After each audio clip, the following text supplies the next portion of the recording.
Hello and welcome along to the Westminster Roundup with the Sport and Recreation Alliance. I'm your host, Alex Sexton, and I'm delighted to once again be joined by the Alliance's Public Affairs Lead, Ryan McCulloch. Hi, Alex. How you doing? Very well, thank you. Well as we can be. How are you? Yeah, the same, pretty much. Well, I know from the amount of meetings I've been with you in the last couple of weeks, there's real momentum going on in government at the moment around trying to unlock physical activity, and a lot of work that the Alliance has been doing on behalf of our members in regards to the Sports Recovery Fund. So can you provide us a latest update on that? Yeah, so I think when we last spoke, obviously we had talked about the Prime Minister's letter and the really good response that we got from that. We've moved into a second phase of the campaign now, which is very much public focused, but also activating the wonderful signatories, 160, I think it is now that we're at, that have signed up or signed the letter to the Prime Minister originally. So we've sent out some packs to those 160, and contained in there is some stuff that they can use to promote the campaign, some media graphics, social media stuff, but also a letter that can go from those signatories to members of Parliament, just to highlight the examples in their sport in particular, of where, you know, this need or this money that we're asking for would be most helped, essentially the personal story side. So we're in that phase in terms of what we're doing with members, and if there are any members watching this who haven't already signed up to the letter and want a pack, then please get in touch with us, because the more the merrier as far as that's concerned, and it would be great to hear your stories. We don't want to leave anybody out, because we know that everybody's been affected by this. Other than that, we've got a couple of parliamentary developments going on with the campaign itself. I think the most important one to touch on really is the announcement of a select committee inquiry through DCMS Select Committee. This was launched last week, and it is focused on community sport, which is great because it will allow us to talk about some of those messages and to talk about the campaign that we're running, which is now called Save Our Sports. For use of a catchy title. So the select committee is going to focus on three areas essentially. I've got them in front of me here. So it's going to focus on, because there's a couple of sub questions to this, so they're going to focus on current sports governance models, and at what level sports should be considered for public money. The next one's really important and really is, you know, the crux of the campaign that we're looking at. The biggest risks to the long-term viability of grassroots sports. So that's where we're really hoping to try and influence this committee, both with oral and written evidence.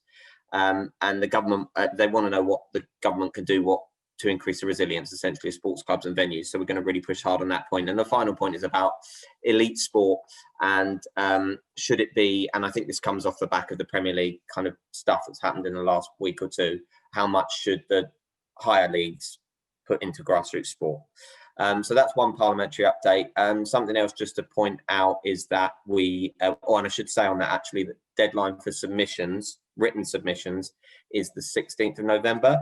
So I know many members won't be thinking of doing a submission, but if you are, we can help. But it would be good if all of the signatories at least could just push in a couple of paragraphs on the three messages. Maybe we're happy to help with that. Maybe we'll provide some more information a bit later on that, but we'd love to have some real noise around that, particularly that second point about what our grassroots sport and physical activity needs. So we'll be doing that. One other parliamentary or sort of a government announcement really to point out is that on the 22nd of October, the Housing Secretary, Robert Jenrick, announced that there's going to be £1 million available for local authorities, 100 million of which is going to be allocated to ensuring the survival of the leisure centres most in need. So that is obviously part of the Sports Recovery Fund campaign. So we welcome that money, but it's important now that leisure centres can stay open, because obviously, you know, to do sport, you need to do it in a leisure centre. It's all well and good at being open, but it needs to be available to do the sport in. And the 100 million, while welcome, is not, as far as I'm aware, new money. It's a repurposing of MHCLG money. And it is welcome, but we need much more in terms of focusing on the survival of grassroots sport and physical activity across the piece. And it's a good point you make, that the 100 million is obviously welcome, but there's an interesting caveat in that announcement that is for those most in need. But obviously we know a lot of, not just leisure centres, community clubs and grassroots sports are in need. So we're hoping this is the start of a greater sports recovery fund. As Ryan mentions, we've got three key angles that we're calling for in this campaign. One is that more substantial and more comprehensive sports recovery fund. One is around tax regulations and breaks that could be afforded to our sector, as has been to the culture sector, which could help the sustainability for the future of our grassroots clubs. And the third point is very much around leisure centres and lockdowns and keeping facilities open and allowing access to facilities. And in fact, we've got a bit of an update in regards to tier 3 restrictions. You may have seen in the news earlier this week, gyms closing in Liverpool and some arguments about who owned that and how they could be reopened. What's the latest in that regard, Ryan? Yep, so the latest, Alex, is essentially that now in the tier 3 areas, gyms and leisure centres can remain open, and they have reopened, or they are reopening in Liverpool this weekend, I think. So I think that's a crucial point because, as you say, it formed the sort of third ask of our Save Our Sports Recovery Fund campaign, because we have to make sure that we can protect them in a local lockdown scenario. The evidence has come out that the transmission rate is next to nothing.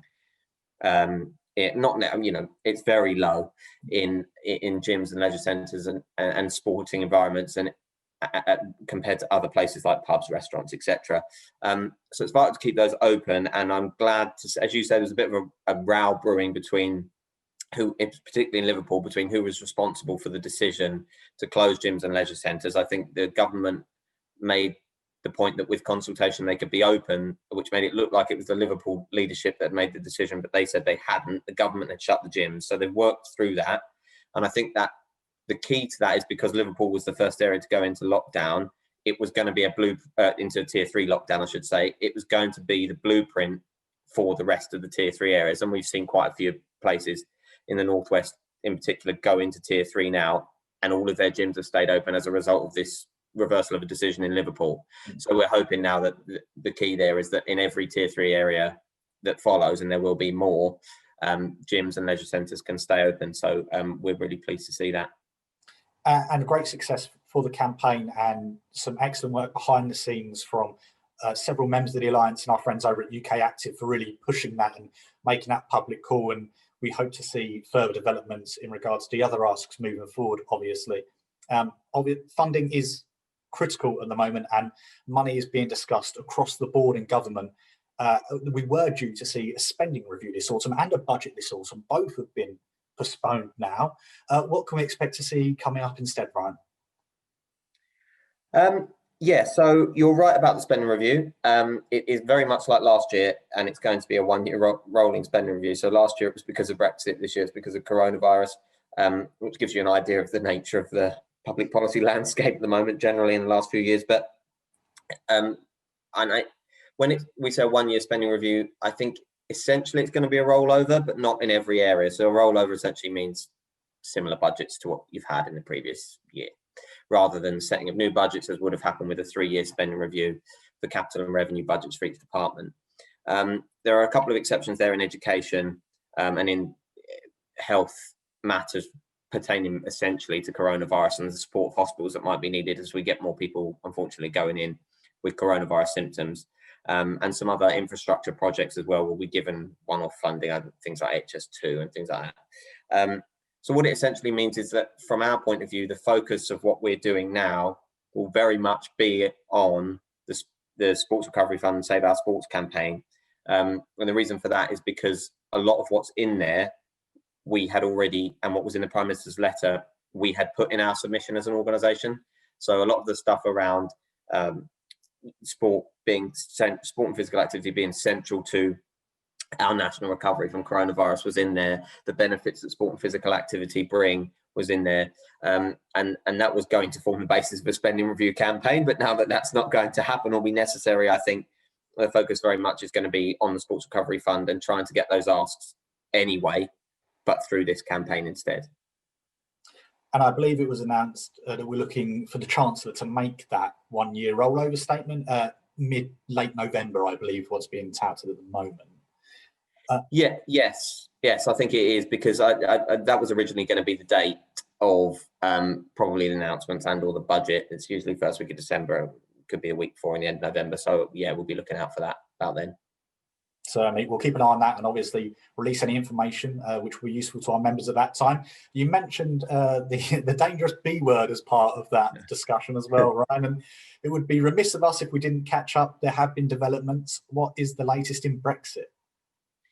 Yeah, I never thought there'd be a time where Brexit would be sort of light relief, but not that it is light relief, because it's something serious that our members need to consider. The deadline's fast approaching for the end of the transition period, which we've mentioned before regularly. 31st of December, 1st of January at midnight is the deadline for that. And if there is no agreement between ourselves and the European Union on a future trading agreement and trade relationship, then we leave in effectively the same no-deal rules, if you like, that we talked about a lot prior to the withdrawal agreement, and we will be repurposing our guidance to try and focus on that. At the moment, it's very difficult to get kind of information about how things are going and what, there's no real detail of what published on what has been agreed and not agreed, but there are clearly sticking points. And Boris Johnson said last week that we were ready to walk away were the EU not to come back to the table with some serious considerations for our sort of what Theresa May used to call red line demands, which are around fisheries and a couple of other things in terms of free movement. I think while I don't mean to sort of say that it's not serious, it very much is serious. The fact that we could walk away, Boris Johnson put a deadline of the 15th of October on it, and we are now a week down the line and we haven't walked away. So if I was going to use a level of intelligence about what I think might happen, there is now a European Council meeting scheduled for the 17th and 18th of December, and I would expect some brinkmanship in getting something over the line then. But having said that, members should be planning in any instance for the possibility that we have a no-deal scenario, because it is almost as likely as not. And on top of that, if we do get a trading agreement, not everything that we currently have will be agreed. And as soon as we find out what that is and we're closer to knowing what that's like, we will let members know. We will publish on our guidance more of the generic stuff. So there will be changes overnight, probably on the 1st of January. Some of them might not be as obvious because of the current situation. So seasonal workers, freedom of movement stuff, because that, travel is limited and restricted anyway. But data transfer and sharing is probably a big one. If, things will change. And we will try and publish guidance on that as best we can. But if members have got any specific concerns that might be niche or particularly specific to them, then we're happy to try and pick those up as best we can. But it is vital that members prepare, and we will be in the coming weeks trying to put some stuff together. But we are always on the end of an email or phone for members who have really pressing concerns. Yeah, certainly a case of prepare for the worst and hope for the best when it comes to Brexit negotiations. And as Ryan touched upon, it's just best practice to make sure we're in a position to be able to continue delivering after January 1st. So look out for that updated guidance, which will be on our website in the coming weeks. And finally, as if we haven't covered enough ground, Ryan, there's plenty more that has been going on in Westminster as well. So what else has been happening? Yeah, so we've covered some of the more long-term stuff there that's sort of continuing and developing, but there's a couple of bits I just wanted to pick up on what's happening in Parliament this week. So on Friday the 23rd, Tracy Crouch has a second reading of her bill in relation to the position of trust for sports coaches.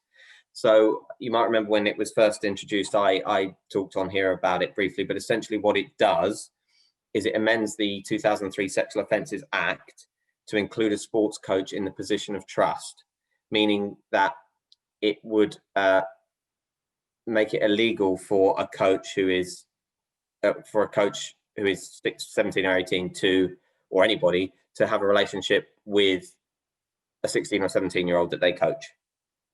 And I know there are concerns on both sides of this for our membership, but the second reading is on the 23rd, as I say.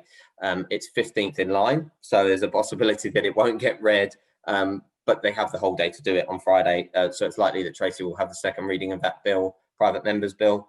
I expect it probably to pass and the law to be changed at some point, and it's going, at this point to go on the third reading. But of course, we need to find out if she gets the chance to speak first. but we'll keep an eye on it, obviously.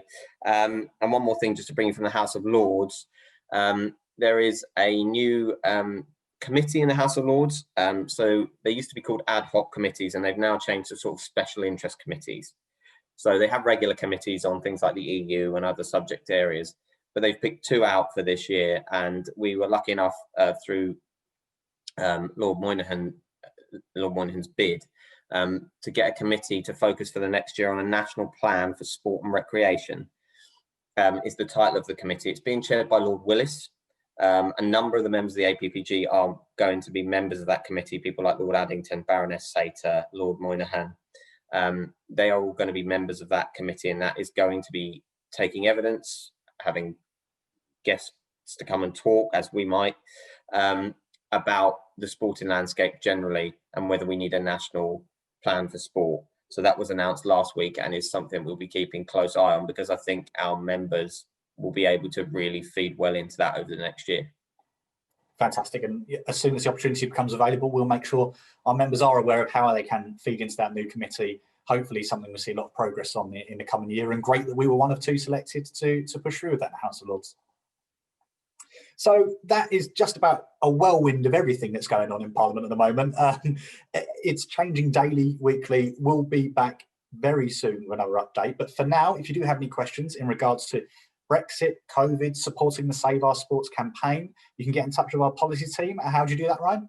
policy@sportandrecreation.org.uk. Fantastic. And please do connect with us on Twitter. You'll see a lot of our social media messaging and campaigning for the Sports Recovery Fund on there, and you can get us at SportRecTweets. So that just leaves me to thank Ryan once again for an exhaustive review of what's happening and what's coming up, and we look forward to seeing you again very soon.